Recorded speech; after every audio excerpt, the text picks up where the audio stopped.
Hello and welcome to the game design class for Wednesday, September 30th. I'm going to let people in from the waiting room.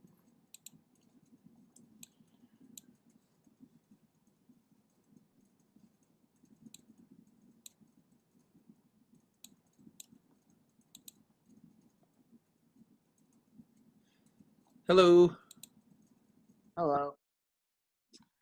how you guys doing today? Good. Good. Anything interesting happened this week? Um, don't think so. Okay. Yep. That's kind of the story of the pandemic, right? Well, let's see. I got up, I went to the kitchen, and I came back to my room. That was my adventure for the day. Um, okay, well, while you guys are coming to the class, I'm going to go ahead and put the attendance in, and then we can get started. Let's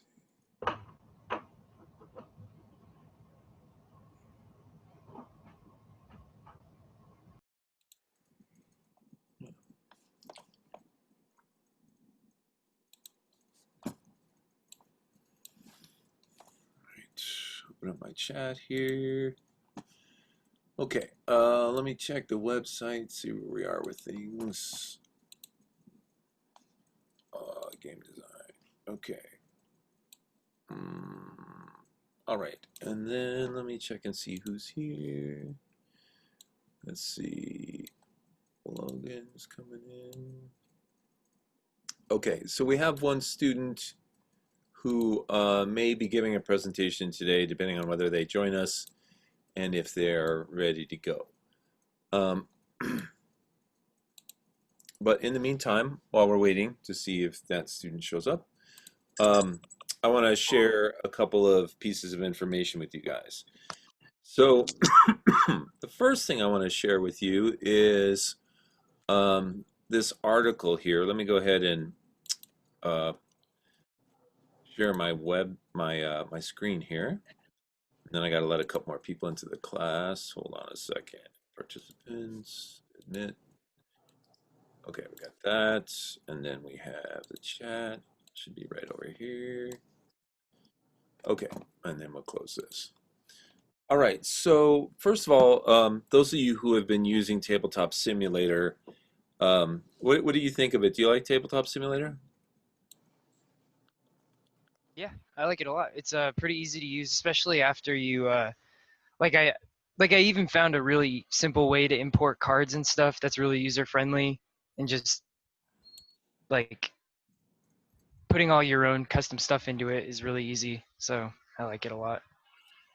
Yeah, I agree with that. I'm a fan too. What do you other folks think? Anybody else a fan, or anybody else have anything to say about Tabletop Simulator?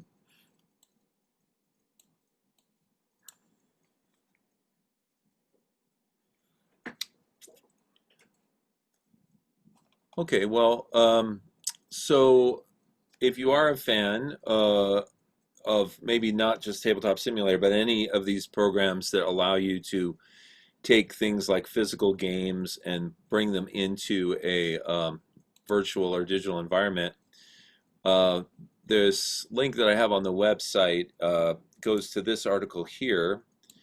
And it's talking about how Steam is hosting a festival for digital tabletop games next month. Now, unfortunately, I don't think this is a festival that we can participate in with our games. I think it's more like it's almost like going to a Comic-Con where they have a bunch of panels where there's people talking about things. But I'll read some of the intro text here so you can get the idea what's going on. It says Valve and tabletop company Rock Digital will host an online festival next month for games that cross between physical and digital. Called the Steam Digital Tabletop Fest, the event will be streamed live from October 21st to the 26th. The festival will showcase speakers like prolific designer Steve Jackson, creator of the GURPS role-playing system, as well as many individual role-playing games. Call of Cthulhu RPG designer Sandy Peterson, and Games Workshop co-founder Ian Livingston. It will also include sessions for individual games. Now, those sessions for individual games, I don't know if those are going to be big time games or probably, I don't know. They don't mention anything about having independent games in there. Plague Inc. Evolve designer James Vaughn will stream a session while discussing the difference between the game's physical and digital iterations, and sessions for Other Side and Gloomhaven, another dual format game, are planned as well. All right, let me scroll down a little bit. There's also an eye-catching game panel for games about Mars, in which scientists and actual space agency staff will talk to game creators about what their work gets right and wrong. Digital tabletop gaming doesn't have a particularly strict definition. Valve describes its festival as covering things like a digital port of a physical game, a game which has produced a physical version from the digital one, a game that simulates the physical play experience, or a digital game whose aesthetics are inspired by tabletop games. So it says more panels will be announced as the festival gets closer, and so on and so forth. And then down here a little bit, let's see, yeah. They say the Digital Tabletop Fest doesn't bear much resemblance to tabletop gaming conventions like Gen Con. So if you know what Gen Con is one of the biggest tabletop gaming conventions, and this year it was held entirely online. And so they're saying that this convention is not like that, and that they don't think everybody's going to get put their games in, but there will be some games probably from the big companies, but there are going to be a lot of panels where they talk about this type of stuff. So if you're interested, if you're a fan of this medium, or you're becoming a fan, by working on programs like Tabletop Simulator, then consider checking this thing out. Like I said, the link is right here on the class website. Right here, Steam is hosting a digital tabletop game event next month. Okay, let me check and see. I don't think he joined. No. Okay, so the person who was going to give the presentation either is not going to show up today or will be very late. So we're going to go on to the next portion of this. I wanted to very briefly lecture about a concept in gaming, and then give you guys a chance to show any changes that you've made in your prototypes, or any other information you want to share with us about your games. So what I'm going to talk about here are a couple of concepts. The first is the term ludology, and what that means is it's the study of game rules and mechanisms. So there's actually, a field a field of study for games. It's called ludology. There's also a field called narratology, and narratology is the study of player storylines and experiences. So that's pretty cool too. You can, go seek out information on that, and see how game stories are put together and what's more effective and what's less effective. You guys have heard of the hero's journey? Have you heard that term before? Yeah. I have. Yeah. Okay, and do you know what it refers to? It's very foggy for me now, but I've read the synopsis. Isn't it about like the Odyssey where you start basically from what I remember it was coined to write a book. So like you have your hero, they meet a master that teaches them, they get a magical item of some kind, Right? and then it's basically Star Wars episodes 4, 5, and 6. Exactly. So let me go ahead and type this in. Let's see. Hero's journey, pattern, and storytelling. Okay. So this is actually pretty interesting stuff, and you learn about this when you study writing and things of that nature, script writing. So the hero's journey is an actual. It's like a setup, a layout that you can use to tell a story. And of course, we just talked about narratology, which is the study of stories in games. So you can craft a story that uses this framework and then use it in your games. And as I read these steps off, like Britt just did, you'll easily be able to take this template and put it over some of your favorite stories, like Lord of the Rings or Star Wars, right? So you have a person who is, potentially the hero, right? But when they start out, they're just ordinary. Think of like Frodo in Lord of the Rings or something like that, or Bilbo in the earlier books. Um, and so they were just an ordinary person. But what happens is this first step is the call to adventure, right? And the call to adventure, something happens, like a bunch of dwarfs show up with a wizard and say, "Hey, we need your help to go, get this ring or throw this ring in the mountain," or whatever it is they're going to do, right? Um, so there's a call to adventure. It pulls you out of your normal life, pulls a hero out of their normal life. And then there's some kind of supernatural aid that comes in. In this case, it would be something like the wizard who's going to help you out, right? And what you hit is you hit this point, which is called the threshold. And there are these guardians who kind of come along, who appear in the story that help you along your way. Once again, Lord of the Rings, I'm just using that because it's easy, but put in your favorite Star Wars characters, right? Um, maybe in Lord of the Rings, maybe you meet, what's his name? Aragorn, and the elf, what's the elf's name? It starts with an L, I think. I don't know. But Legolas. yeah, Legolas, thank you. Yeah, I almost said the actor's name, but I anyway. know. Yeah. Yeah, so these guardians come in, right? And they start to give you information which is going to help you on your journey. There's helpers, right? That help you on this journey because it's too much for any one person, right? But then there also become mentors who come in, like Gandalf would be a mentor, teaching you things, helping you learn things, helping to take care of you, right? So we've got our helpers like Legolas and Aragorn. We've got our mentors like Gandalf, right? So they come into the picture, and you're going on your journey. You have some goal you're trying to achieve, and then there's these temptations, along the way. This is actually very biblical too. You can pull stories out of the Bible that there are these temptations, like you mentioned the Odyssey. So in the Odyssey, there's the sailors that are on the ship, and then there's the sirens, which are the mermaids, the beautiful mermaids who are singing on the shore, these songs so incredible that the men can't help it. They dive into the water to their deaths to pursue this beautiful sound, right? So there's temptations, which of course you have to try and avoid. It's like an obstacle course, right? And then you hit this. You kind of hit the low point in your journey, which is down here. It's the abyss, right? And they call it death and rebirth. Now, not every character has to die. Maybe what happens is a spiritual death. Maybe what happens is you hit bottom and you're out of water, you're in the desert, and all your friends have deserted you, and you're like, I'm going to die. And you basically just fall asleep. And what happens is there's helpers, that come along there. That maybe it's a magical fairy that appears, or however the story's been written. Something comes along just at the right time and gives you just the push you need to get to feel reborn and to feel that sense of hope again. And so you are transformed. You're transformed from the person you were to this new greater being, right?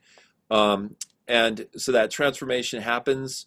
There's this period here called atonement, which is, of course, to atone for something is to make up for something you did wrong. So, let's say that your journey took you to Smog, the dragon in the mountain, and what happened as a result of this was that the city on the water below that, and you guys will know the names of these places if I don't, but the dragon Smog came out and completely destroyed the city with fire. And so your atonement would be to, pay these people some of that gold so they could rebuild their city, right? And then, you get your reward, so like if the elves, meet up with you to have a big celebration afterwards, they give you some ring or a cloak of invisibility or bread that never, a little bag of bread that never goes dry, never goes stale, something that will help you in the future. And that's called the gift of the goddess, right? And so that's the journey. Now you've gone from a normal person to what we call a hero.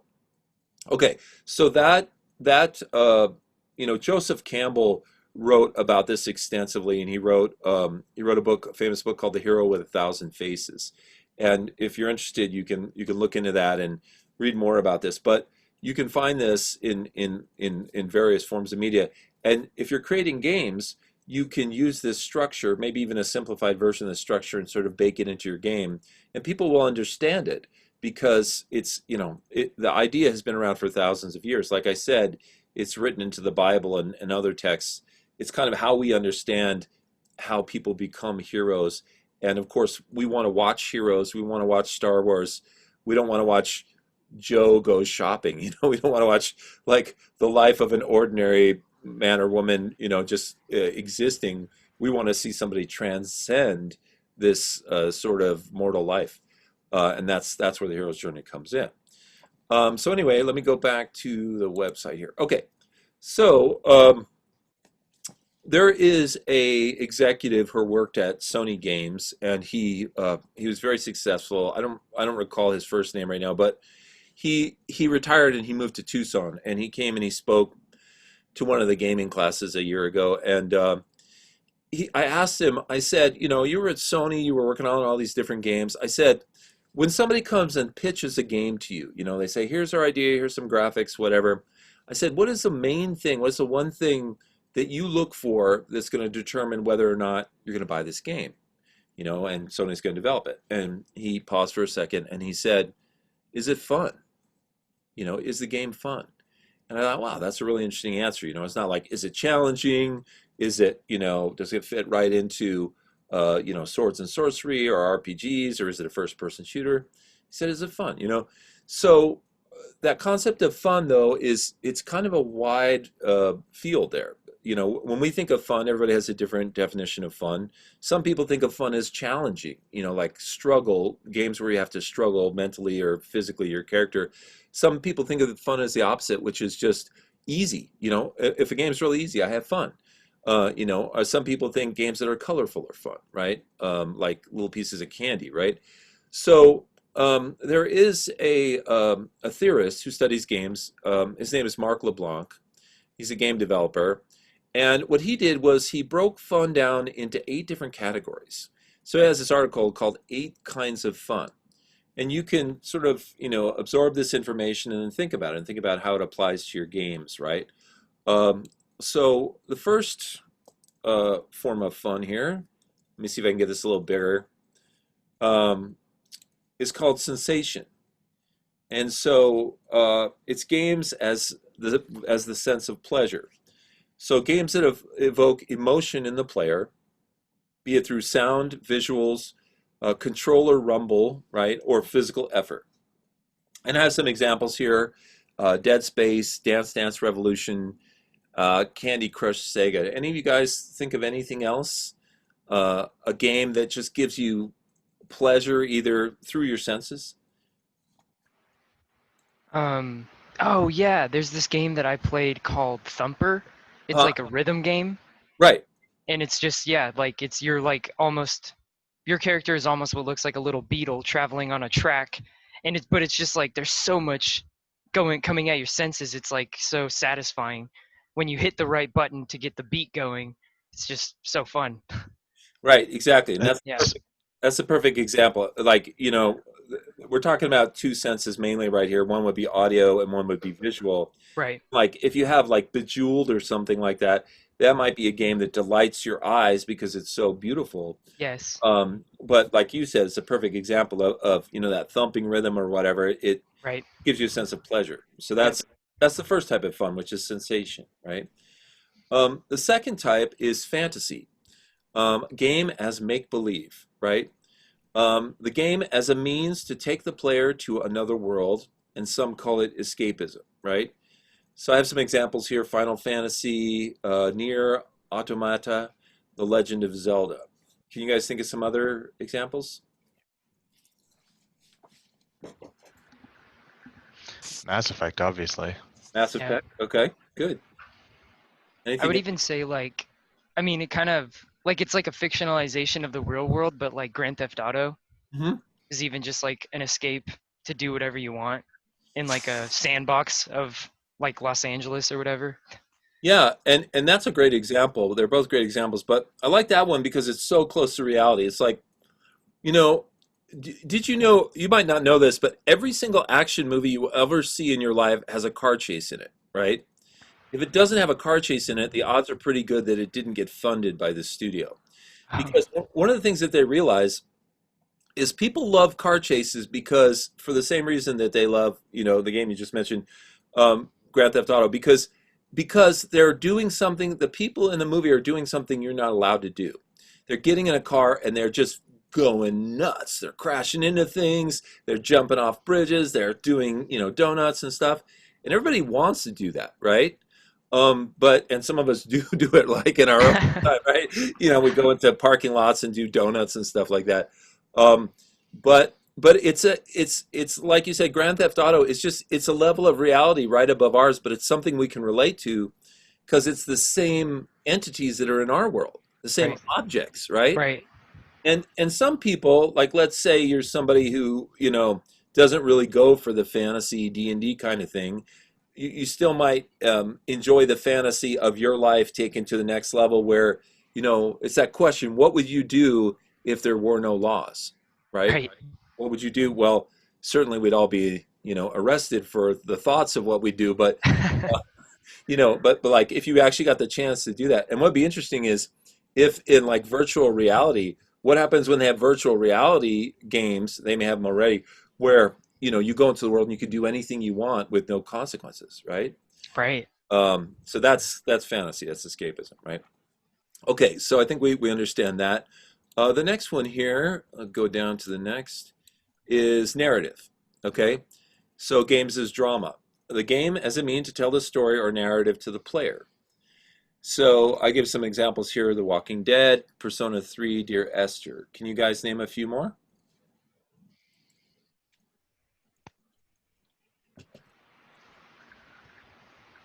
This would be like, Journey.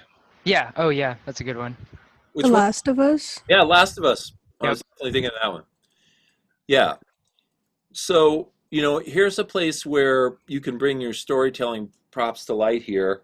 Once again, you could use the hero's journey to tell your story. You could tell it over a cycle of, of several games, if you like. And there are some games like Final Fantasy that have been going on for a redonkulous amount of time, right? And so just think of the storylines they can tell in those games. It's insane. It's really cool though, because when you think about it, we made the transition from movies to cable, and then from cable to like Netflix, and then from Netflix to like binge-worthy series. And now we've become acclimated, I think some of us have, instead of watching a 2-hour movie, hey man, I want to watch a series that has 10 episodes that are 2 hours, right?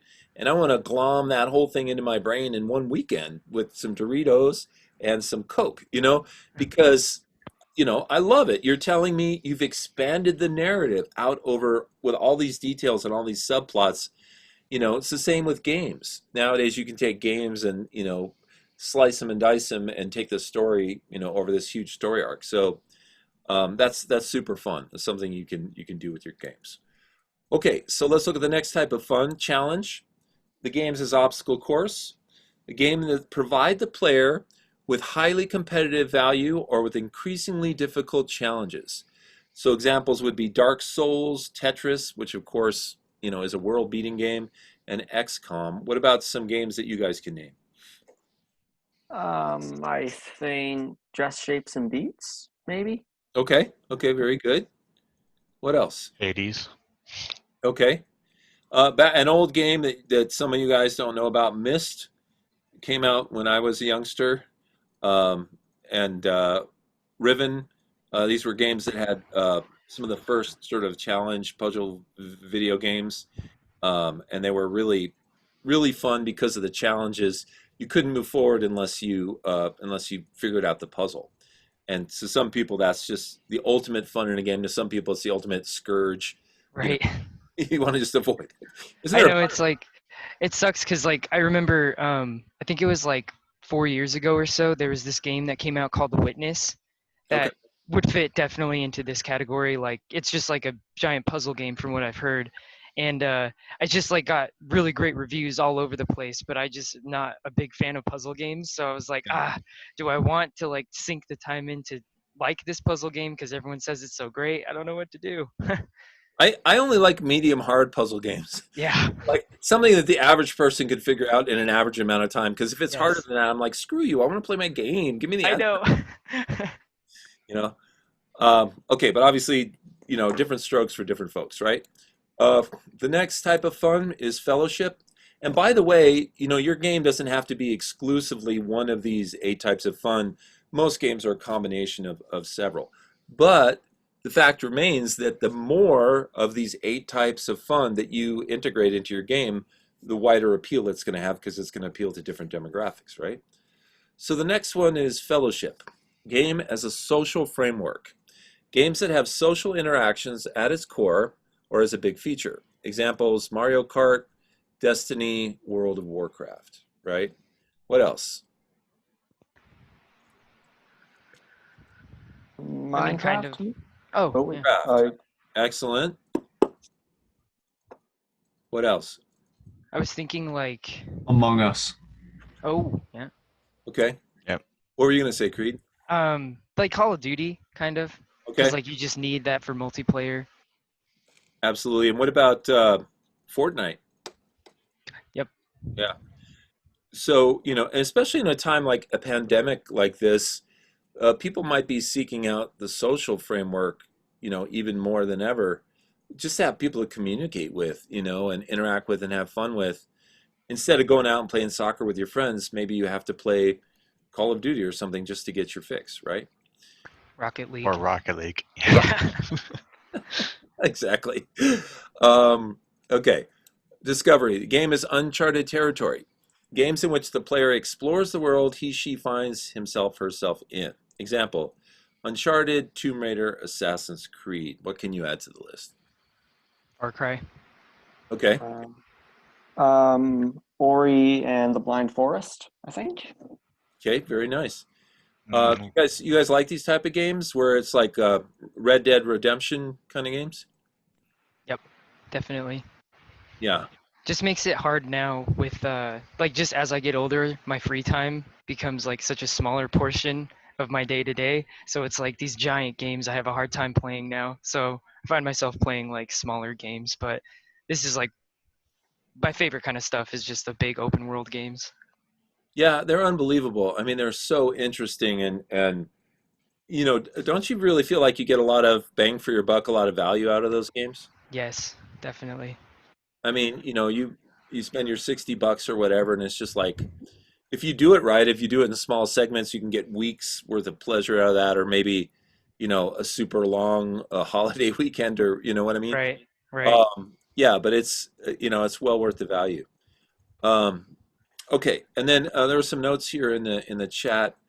Victoria said the Elder Scrolls series is a fantasy, and yeah, that is definitely an escape fantasy.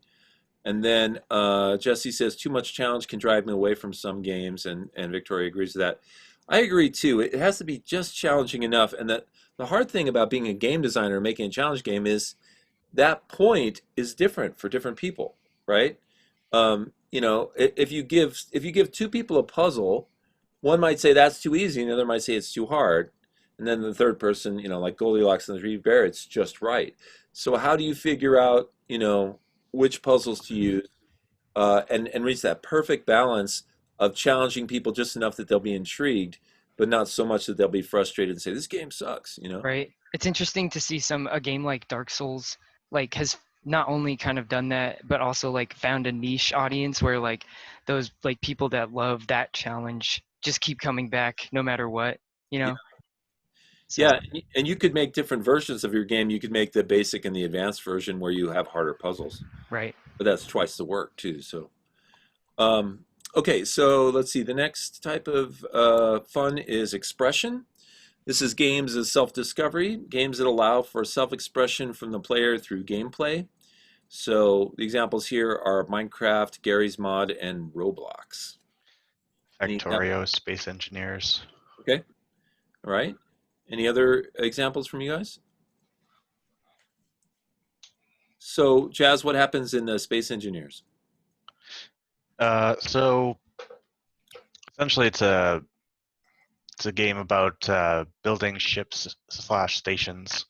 It's about self-expression in that everybody knows what's required to make a ship fly, for example, with these set of parts. But how do you design it? How do you fly it, sort of thing.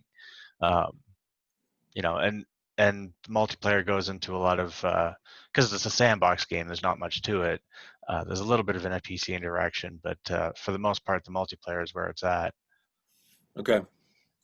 Yeah, and that reminds me, one more game I wanted to add to the list of social is Eve Online. Have any of you guys played that? Oh I've seen no, it I played. haven't. Yeah. Heard of it, but no. Yeah, that's my brother was doing that for a long time, and he really enjoyed it. He would tell me stories about. He told me this story. So Eve Online, for those of you that don't know, it's a space game, and you can build ships, and you can, travel to different galaxies. But what happens, the way my brother explained it to me, because I haven't played it, is that it's a real time game. In other words, you can build a ship and you can put it in a galaxy, but then while you're sleeping, somebody else can come and like blow your ship up or raid the planet. You know what I mean? Oh no. So yeah, so it's so obviously there's a real incentive to socialize, and what happens is people form federations, essentially of federated planets or federated fleets, and help protect each other. So like, maybe a bunch of Americans would group with a bunch of people on the other side of the world, and then somebody would always be awake to sort of protect the fleet, right? Well, he told me this story, which was really cool. But there was this, over the years that Eve has been around, it's probably been around for 10 or 20 years. I don't know the exact number, um, but one group became, OP. They became super powerful, and they just kept combining ships and planets and everything, and they became this sort of, the empire in this game. And then, everybody else, it wasn't as fun for everybody else because there was this giant, conglomerate that they had to deal with. Well, so this was the cool part. This is what I liked. There was this little group of, this ragtag band of like Star Wars type of rebels. And what they did was they formed a secret federation, right? And then they only brought trusted people into it, and they built up their supplies and everything. And this is what I love. In real time, they spent 1 year developing their forces, right? And then they waited for something like Labor Day weekend or something, where everybody's gonna, Super Bowl Sunday or something like that, right? And then they attacked. They attacked the Federation and they blew it apart. And I was like, oh man, I love that. I love the fact that it was real time and that these guys spent a year doing this. I mean, there's actually articles written about this very attack, and I may have gotten some of the details wrong, but you get the idea. It's just That's super. amazing. Yeah, it just, I mean, wouldn't it have been fun to be part of that Yeah. on that day where you blow the Federation apart, right? So So cool. yeah, and so Victoria says every MMORPG in existence are also grind central. LOL. Yeah, and let's see. Somebody says Destiny is a very grindy game. I was thinking that too. Okay, so then we're here at our last form of fun from the 8 forms that this person defined. And the last one is submission games as pastime. Games that have farming or grinding as a core element, and that's what these folks are talking about. Examples: Farmville, Hyperdimension, Neptunia, and Disgaea. I'm not sure if I'm pronouncing that right. I think it's Disgaea. Disgaea, thank you. Yeah. Any other examples from you guys? Grindy games. We have Destiny was mentioned. And Yep. Victoria says every MMORPG is like that. Diablo 3 is pretty grindy. Okay. Okay. So yeah. So then it begs the question: how many kinds of fun are in your game, right? And what you could do, because most of us base our games initially on one kind of fun. We're creating this game in this genre that has this kind of fun. But maybe what you can do if you get an opportunity is look at this list and see if there's some way for you to incorporate, possibly one or two additional, facets of fun into your game, and see how that changes things, and see how that broadens the appeal and makes it more interesting, right? Okay, so that's the little lecture I wanted to give you guys. Now I'd like to switch over to taking a look at whatever you guys have done. So who's got some progress that they've made, or a prototype or something they'd like to share with us? I can share our game. Okay, and how would you like to share it? Could I just share my screen and then just Absolutely. kind of show it to you guys? Yeah, let me stop my share, and let me make it so you can share. Okay, It's all you, Creed. Okay. Can you see tabletop? Yep. Awesome. Cool. So yeah, this is it. Return of the Old Ones. So basically works like I want to make like arrows for this is the event map. So you can start here or here. And then you just kind of progress through. The fourth encounter is a mini boss, and then the fifth is the final boss. So you just start out with you just pick a monster card from over here. I got Yogg Sothoth. And then the only thing that kind of sucks is that just by nature of like how we've made the game, we have like the attack and health and stamina and stuff, but like you have to keep track of all of that with the calculator. So I've put a calculator and stat tracker note cards here. But yeah, so you start the game, and then here we have the event cards. So we'll start here and draw the first event card. And this one is enemy is 2 mini mechs, and the reward is 2 stat cards. Cool. So we'll check. Here we have a mini mech and another one. Cool. So and this is another thing that we still kind of need to work on, because I want to kind of make it so that like the difficulty scales. So like, 2 mini mechs for 4 players would be way too easy. So it's like I want to try to. This is something that I kind of noticed while testing it out and stuff, that it's just too easy. So I want to be like, oh, if you're playing 1 player, this is the battle. If you're playing 2, this is the battle, and so on. But yeah, that's something that I want to work on. But then yeah, so once you actually get the event card and you have the enemies in the play field, you just start with the first player, and then all the players take their turn first, and then the enemies will take their turn afterwards. So I have an attack of 844 with this guy, and I'll attack this mini mech, and his health is 878. So he's dead. Now this mini mech will attack me. His attack is 271. So I have to do, my health is 1157 minus 271. Bam, 886. So then you can just change your health to 886 here. Now my health is 886.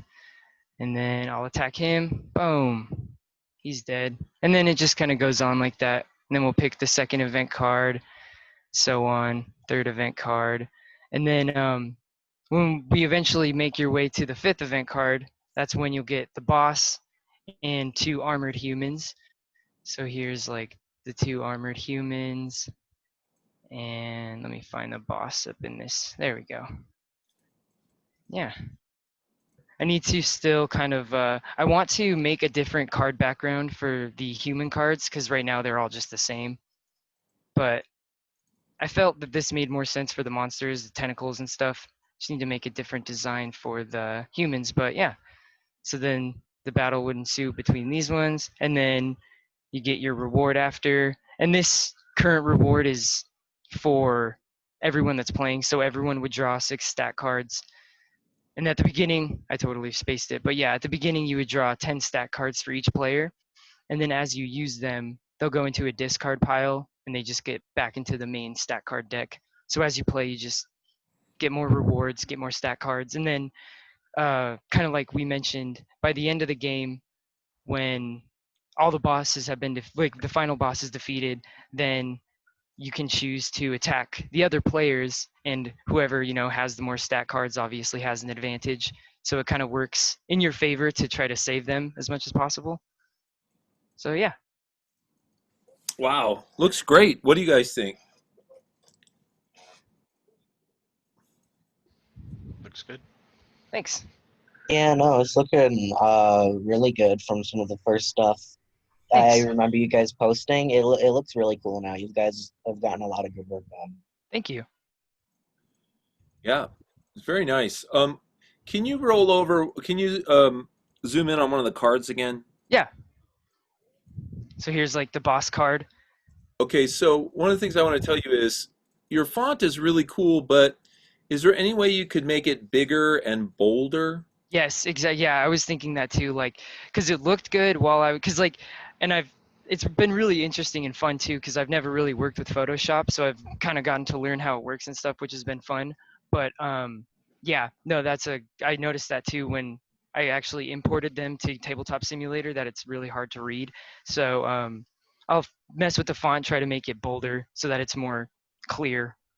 Yeah, and You might consider adding a background, as the disturbance around that S might make it really hard to see. Okay. So a background, or even something that's common, like you choose a color of red for attack, for example.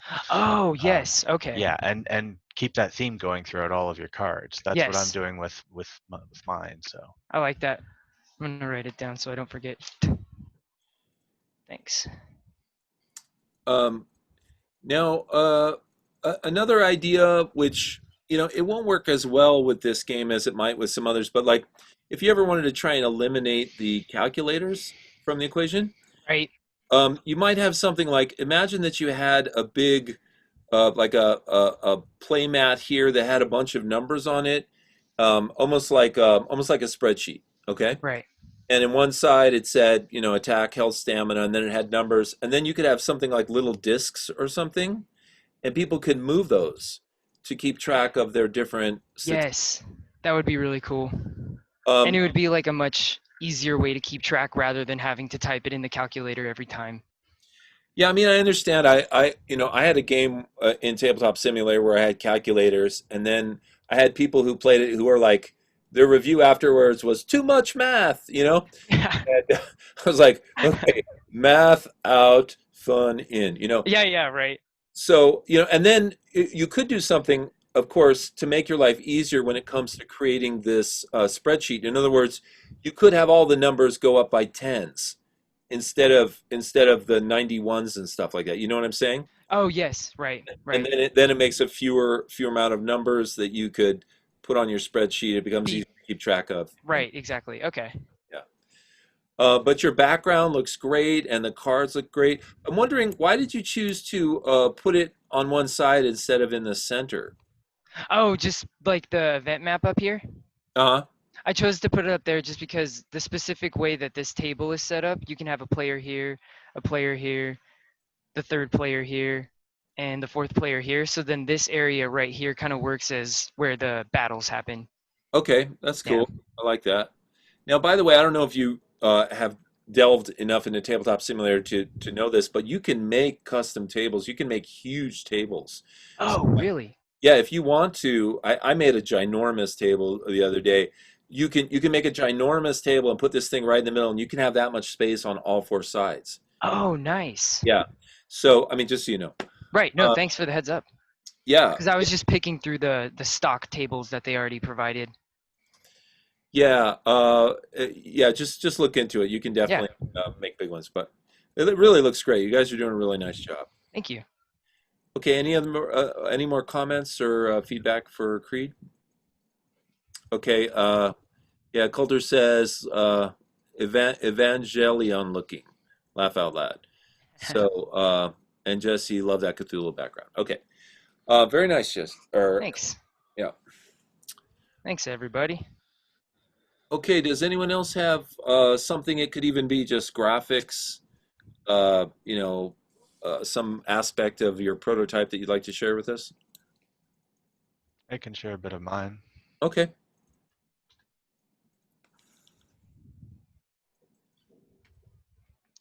Let me start it up first.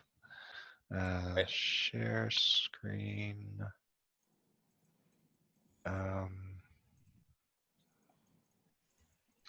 Why are you not coming up? Let me see. Let me make sure I've got my setting. Yeah, screen one. Okie dokie. We'll move you guys out. All right, loading this one. So we did a little bit of not really playthroughs, but we did some lineups with various hand sizes to figure out our balance of wins and fails. So primarily, the biggest change is the concept of infamy just is completely folded into what we're going to be calling well, it says SkimNet, but this is going to be your basically like your debuffs, right? So SkimNet is like, here's some private information that you might want to use against rivals. So winning a match, for example, gives you one of these into your hand, which is fine and dandy. You don't take the penalties. You can play it on somebody at any time to give the left hand number. Uh, the left hand number as a on the next test for that number, and it sticks around for whatever the d6 is going to be. Now, the mechanic I wanted to do was, if you take one because of your because you failed your stealth versus popularity, then you get max duration. But if you play it on somebody, they roll the die for the duration. Okay. So it is, yes, that the people who win and then the people who fail, because there is some chance of failure in these missions.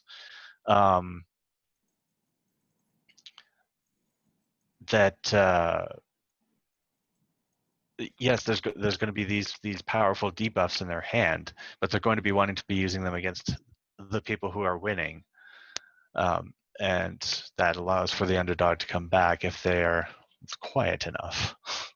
But anyway, yeah. So that's all I have. Was the new SkimNet tidbits for the debuffs. We did a bunch of tests. I'm not sure what I want to do for the mission selection because we're still at, I don't know, 75% success rate. And if we're all doing, a simultaneous mission, then I'd say maybe about an hour for somebody to reach their 10 victory cards. And do you want to get? I mean, is your goal to have one winner of the game? Mm, Not necessarily. I suppose it would. I mean, people could achieve the win on the same turn if we had a multi-mission selection and everybody did their own thing.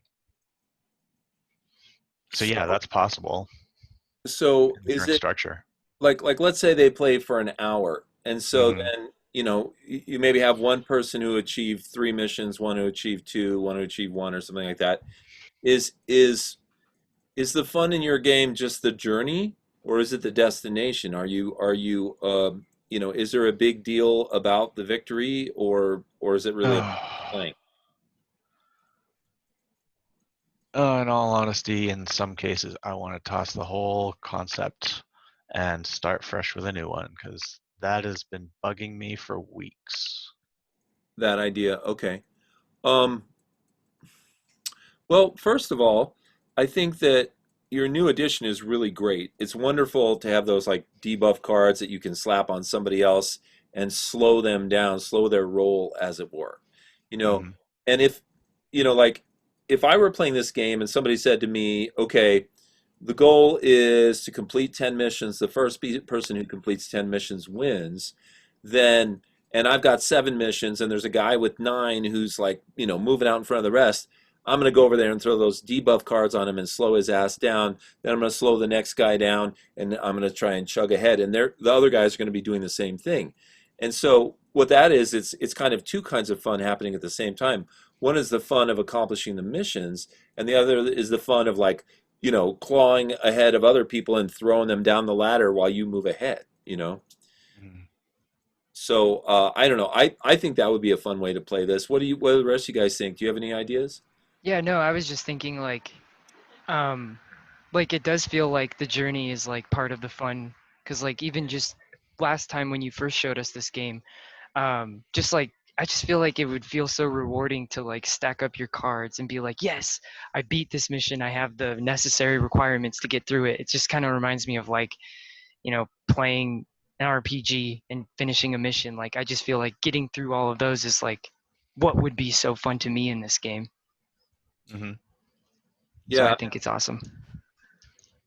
yeah, and you might, even though you're not totally sold on it yet, Jazz, you might do something like just set up that victory condition, like the first person to 7 or 10 missions wins the game, and then play Right. for an hour and see how it feels. Okay. Yeah, and maybe that will lead you to some maybe it will illuminate some of the things that you like and some things you want to change. But it's really great. I mean, as Creed said, it's really fun. There's a sense, we talked about these different kinds of fun. There's a sensory pleasure of looking at the cards because they have these kind of jewel-like appearance with all the colors. And then there's also there's a fun of stacking them all up and adding up the numbers. And as Creed said, there's a satisfaction of knowing, oh, I had all the necessary components. Boom, I got the mission. So, and that's cool. And if that's one stepping stone towards the overall goal of achieving 10 or whatever, then you're excited about that as well. Hmm. Yeah. So I think it looks great. I also, tried to write in a bit for the flavor text, but I'm also at a point right now, like if I do change the condition and do the missions thing, um, I'm still at a kind of a stuck for artistry, and uh, I'm kind of, if their artist is somehow has time, but I don't know, I'm hitting a bit of a creative block with this one. Okay, so in the art category, you need a little bit of assistance. Yes. Okay. Is there anybody out there who would like to consider adding some art?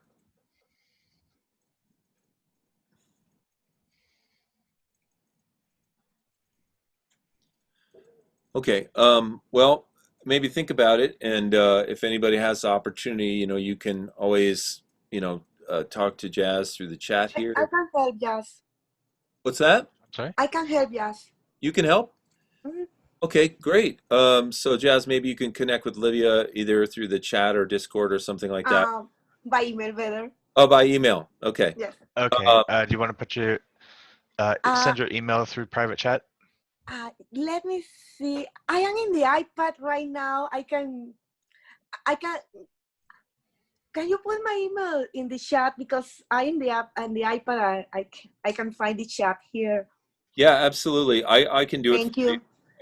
Let me find it real quick. I gotta break it down. Okay, hold on. Give me 1 second here. Okay, here it is. Okay, so let's do the search. Okay, there it is. Okay, I'm copying it. And then we have Zoom, and we'll do the private chat We'll to make it public. Jazz. You want it public? Yeah, that's okay. Oh, okay. All right, here we go. For some reason, it's not letting me click in the box. I don't know why. When I do, let's see. Let me try. Hang on, maybe. Does that help? Oh, I see. Okay. Let's see. Let's see. Everyone. Okay. Click. Oh, there we go. Okay. Yeah, that was it. All right. So, Jazz, there's the email address. So, thank you, Livia. Maybe getting some fresh perspective and another person to bounce things off of will be helpful. But it's looking really good, Jazz. Thank you. Mm-hmm. Okay, who else has got something, anything they want to share? Even if it's just cards, artwork, ideas.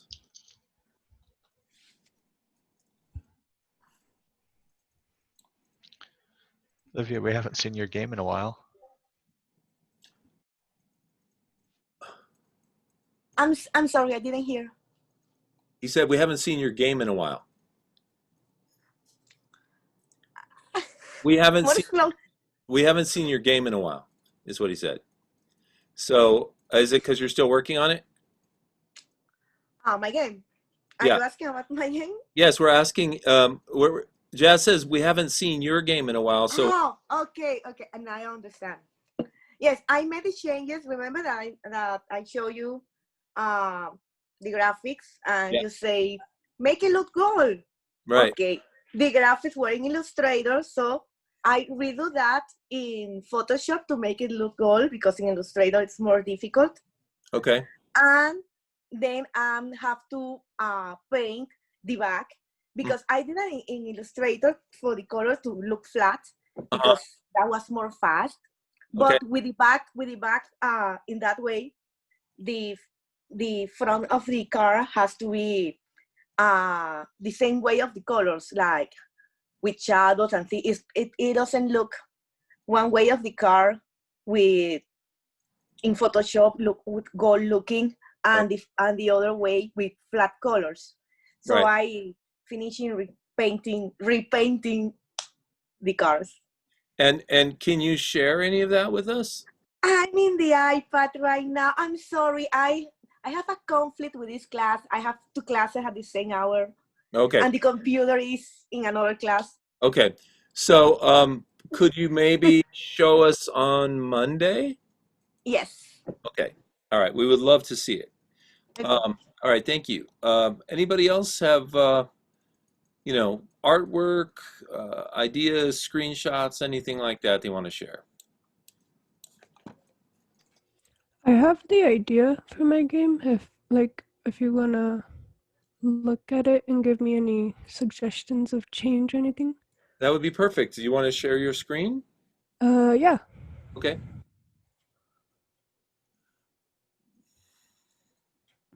Hmm.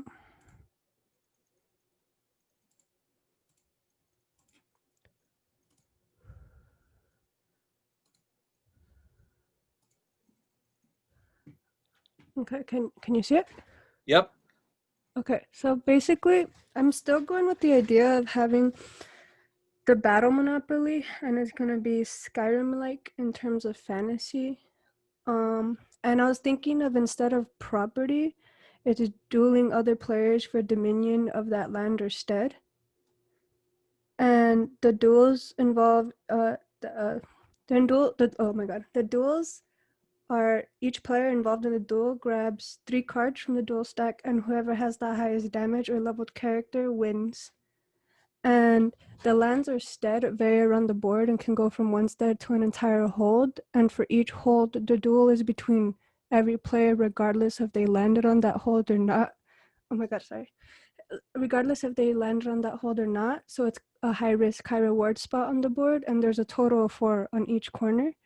And the card stacks involved are in the game are going to be the character cards, the dual cards, and immunity cards, which are kind of health cards, and maybe defense cards.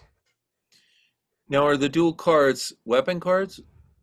Yeah, so like it'll be either weapon. I don't know if I'm gonna do weapon cards or if they're just gonna be like specific characters that are like really strong or something.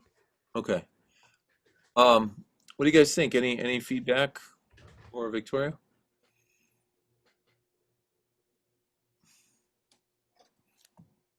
I think it's coming well, like together. She has it planned out, so Yeah, I agree. I think it's a really cool plan. I'm excited. I'm excited about the the um, the high risk, high reward fights. Right, that's what I was thinking too. Yeah, I think it's really cool. Like the idea of dueling is fun, right? But then to have certain points which are high risk, high reward, I know as a player, I would do everything I could to get there. And to me, I like the gamble of it. All right, I'm gonna put 5 cards on the high risk, high reward. Spin the wheel. And see how I do. And sometimes it would be like victory, you got a whole hold, and the other times it'd be like you're in the dungeon. But that would be a fun aspect of the game, I think. Thank Yeah. So, and your name is just a placeholder name right there, right? you. Yeah. But obviously, you said it's Skyrim-like in terms of fantasy, so that gives us an idea of the type of graphics.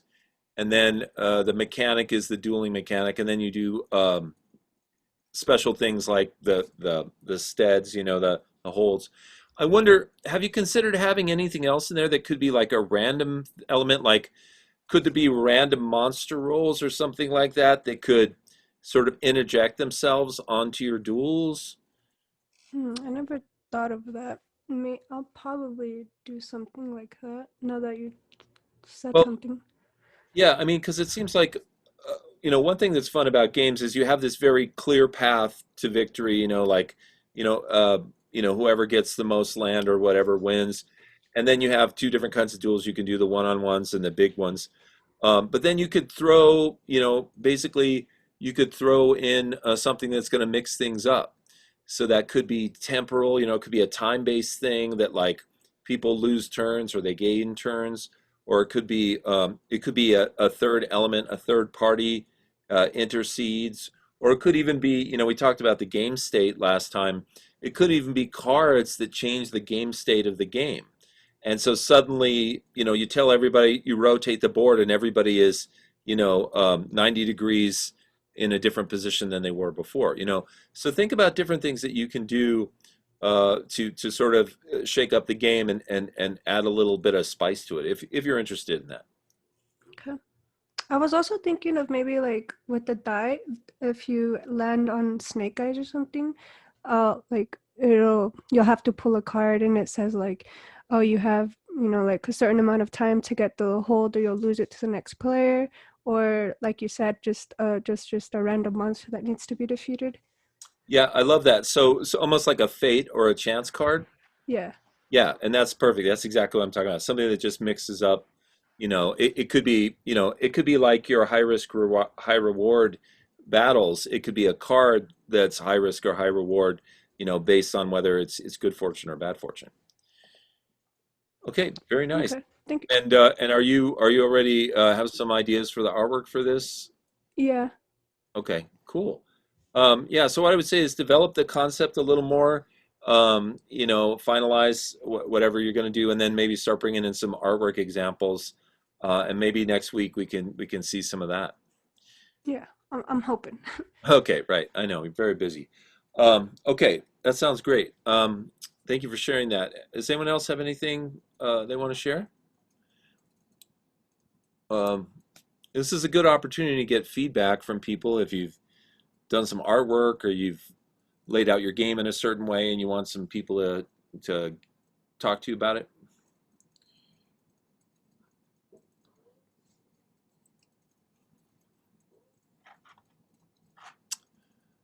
Okay. All right. So if we've sort of exhausted the prototype phase, the next thing we're going to do is have you guys work on your games. Let's see. So Coulter says, I'm finishing some artwork right now. So does that mean you don't want to share it because it's not done yet, Coulter?